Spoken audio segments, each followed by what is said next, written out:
एक मिनट, आपने हमेशा अपने मम्मी या पापा से या दादा या दादी से जरूर सुना होगा कि जो पहले के लोग या पहले के ज़माने के लोग बहुत ही साल तक जिंदा रहते थे, वो भी बिना किसी मेडिकल सुविधा के। तो क्या ये सच है? आज जानते हैं इस वीडियो। आप सबको पता होगा कि मॉडर्न ह्यूमंस को, यानी आज के ह्यूमंस को होमो सेपियंस कहा जाता है और होमो सेपियंस का इतिहास लगभग 3 लाख साल पुराना है। और इस 3 लाख साल के इतिहास में हमारा पॉपुलेशन ग्रोथ कैसे कैसे हुआ, चलिए आइए देखते हैं। आप सबसे पहले ये ग्राफ देखिए। आपको इस ग्राफ में दिखाई देगा कि जो ईयर 1800 तक जो ह्यूमन पॉपुलेशन है वो कांस्टेंट रहा, यानी कि ज़्यादा बढ़ा नहीं। लेकिन ईयर 1800 के बाद जो ह्यूमन पॉपुलेशन है वो रैपिडली ग्रो किया। इसका कारण क्या था? इसका कारण था इंडस्ट्रियल रिवॉल्यूशन। इंडस्ट्रियल रिवॉल्यूशन के कारण ही जो मेडिकल सुविधाएं थी वो भी बढ़ी। मेडिकल सुविधाएं बढ़ी तो लोगों का लिविंग स्टैंडर्ड भी बढ़ा, जिसके कारण लाइफ एक्सपेक्टेंसी रेट भी बढ़ी।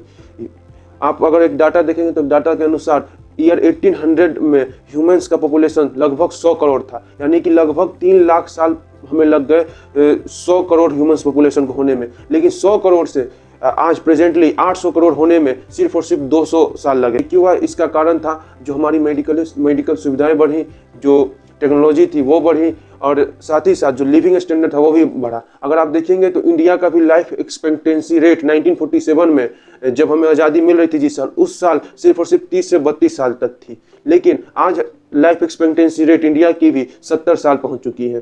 तो ये वीडियो उन लोगों को भेज दीजिए जो कि कहते हैं पहले के ज़माने में लोग बहुत ज़्यादा साल तक जी जाते थे। वो जीते नहीं थे, वो सिर्फ किस्मत थी उनकी, वरना बहुत लोग ही जो है जन्म लेते थे 6 महीने में, 10 साल में, 15 साल में ही मर जाते थे। मेडिकल सुविधाएं बढ़ने के कारण हम ज़्यादा साल तक जी पाते हैं। आज जैसा कि एयर पोल्यूशन भी बढ़ रहा है, तो इस एयर पोल्यूशन में भी हम जी पा रहे हैं। तो इसका कारण एक है मेडिकल सुविधाएं जो हमारे पास उपलब्ध है अभी के टाइम में। Thank you. और इस वीडियो के लिए हम कम से कम 50 लाइक और 10 कमेंट का टारगेट रखते हैं। हो तो जाएगा।